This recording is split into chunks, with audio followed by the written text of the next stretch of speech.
So my name is John, and today I'm going to present the topic to so-called VStrains to de novo reconstruct the VStrains via iterative path extraction from the assembly graphs. My supervisor is Dr. Yuling. And first, I'm going to talk about what is the virus. So virus consists of pretty simple structures that having the genome sequence as in either DNA or the RNA form is covered by the envelope, protein capsid, and also the surface protein. And the plot on the right interpreted the mutation rate versus the genome size.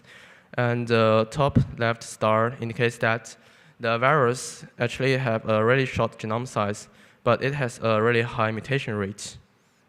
So consider we have people that get infected by a virus. The virus will get mutated and duplicated themselves very frequently, and soon after that, the patient will be full of the virus with different variants, which is so-called the viral quasispecies.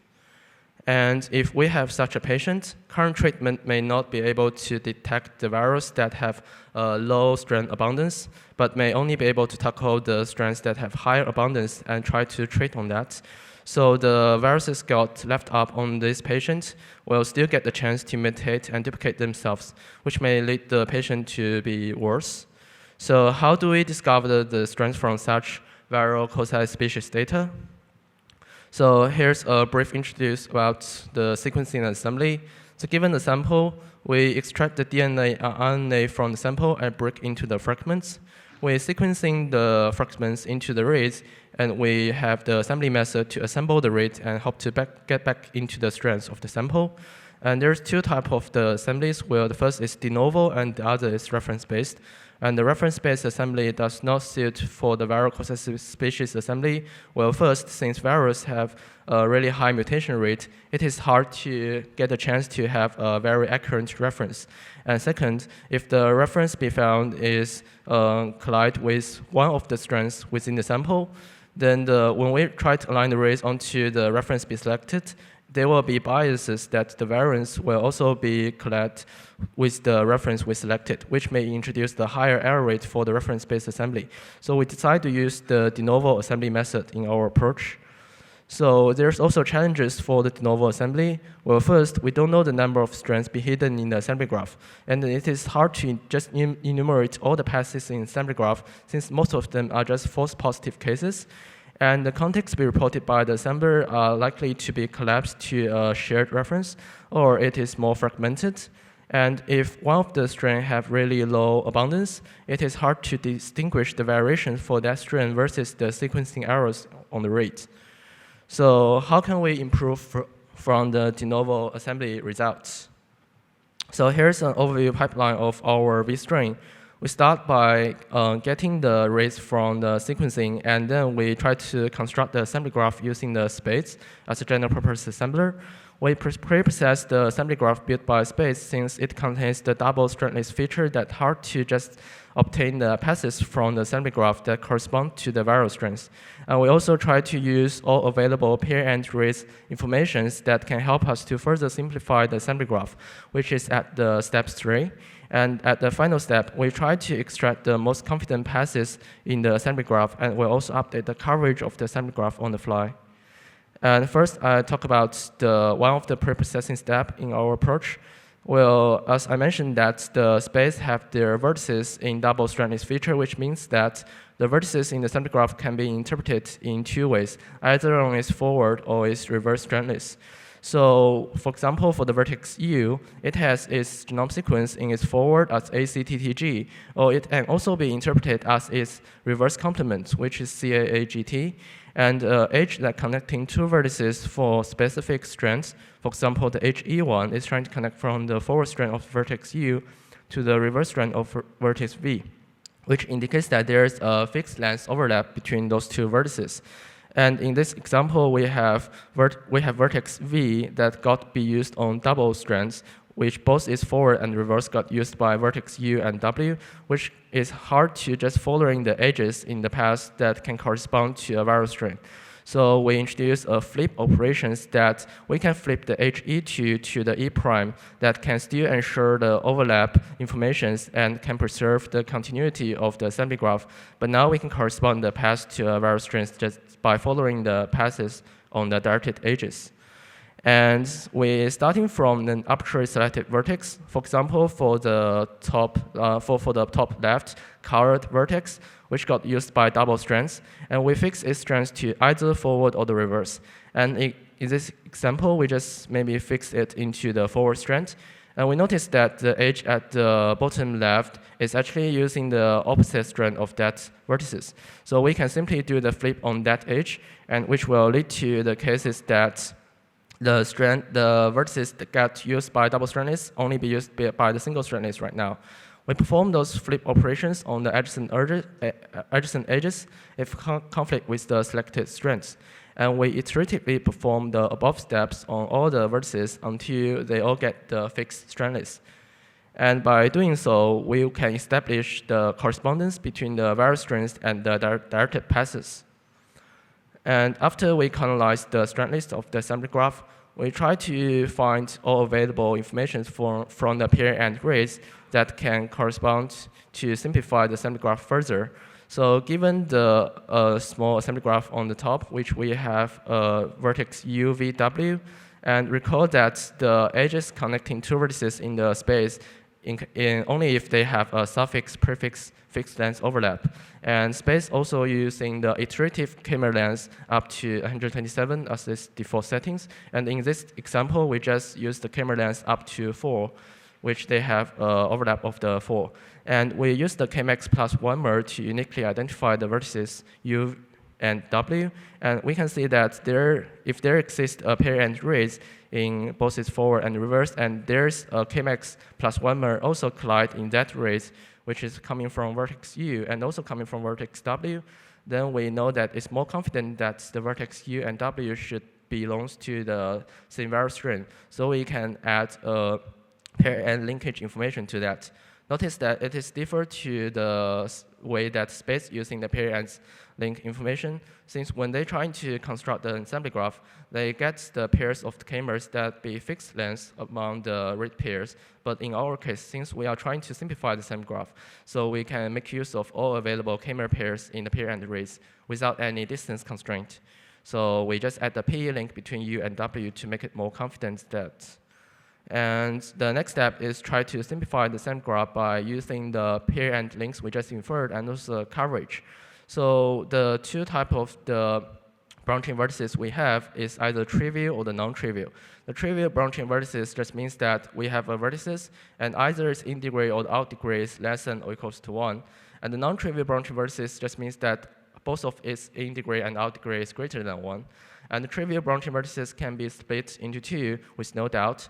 But for the non-trivial branching vertices, we will only split the balanced non-trivial branching vertices if they have support from the pair and link or the coverage information. And we will leave the unbalanced non-trivial branching vertices, which has their in degree and out degree does not equal, leave for the iterative path extraction, which is in the next step. After we split the trivial branching vertices and the balanced non-trivial branching vertices, we can contract the non-branching passes, similar to the previous studies. And during the path extraction step, so the existing approach, such as the VG flow, they're trying to use the greedy method to extract the passes. The most common one is the maximal capacity pass and the minimal capacity pass. Well, the ground truth paths are trying to go through the vertex F, since they all have the coverage of the 400 when it comes from the vertex C and F and up to M. But if you are trying to use the greedy method, which is maximal capacity, it will decide to choose the vertex E, which is incorrect. And similarly, it happened when you are trying to just use the greedy method for the minimum capacity path to find the paths that correspond to the variable string that have 200 coverage. So in our approach, instead of like that, we're trying to start from the longest contig, which we believe that if the contig is much longer, then it's more possible that this contig only belongs to a single variable string. And we extend from that for both sides, and it can be extended to the right with no doubt up to the vertex Q. And the double arrows just means this is a contig. And when the contig on the top are trying to extend to the left, since it does not have a good local assignment on the coverage from the right-hand side, which is 200 coverage, versus the coverage on the left-hand side, which is 500 and 400, it will just stop the extension for the moment. And similarly, for the second longest contig, for the 300, it will also stop at the vertex G. However, for the last contigs that got extended, which is 400 coverage K3M, it got the chance to extend up to the full length, since during the local extension, it is able to find a good local assignment that have compatible coverage compared to the coverage that got extended. And notice that there's a graph structure on the step A, which actually corresponds to unbalanced non-trivial branching vertices, which is the vertex G. And we can solve it and transfer it into trivial branching vertices by updating the coverage of the assembly graph on the fly. And by updating the coverage of the assembly graph, it can also enable the previous terminated extended contig and extend it further. Since currently we only have the trivial branching vertices, and it can be extended with no doubt up to the full length.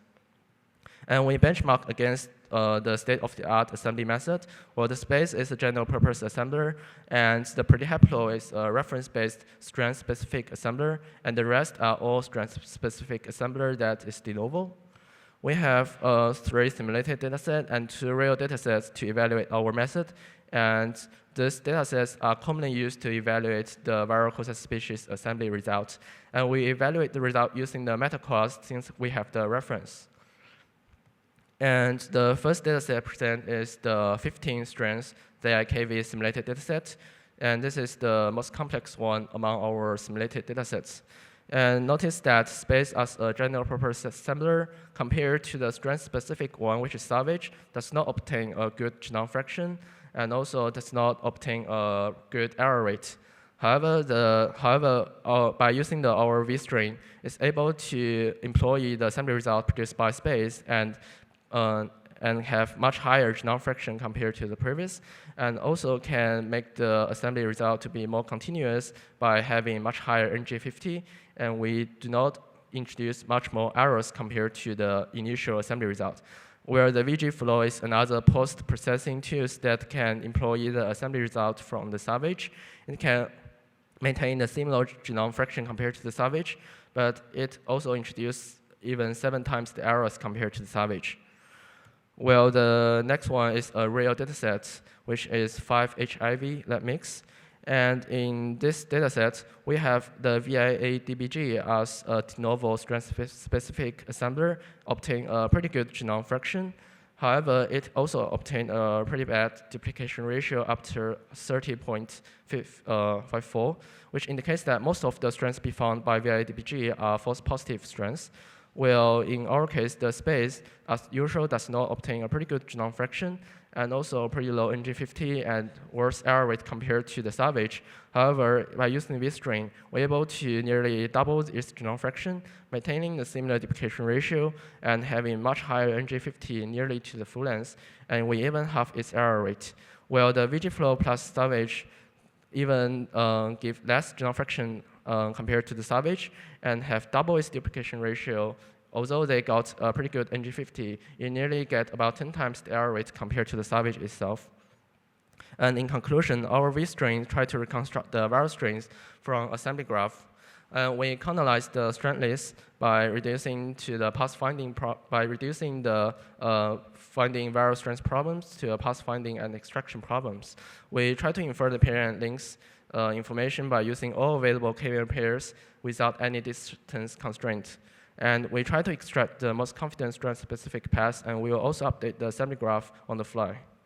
And for the future work, because currently our VStrain can only be employed to assembler who produce the assembly graph as its explicit output, it is worth to investigate either the VStrain can be adapted to employ the assembler that implicitly have assembly graph but does not output the assembly graph. And the next is, because currently our parent link inference is trying to use the minimap to obtain the exact match.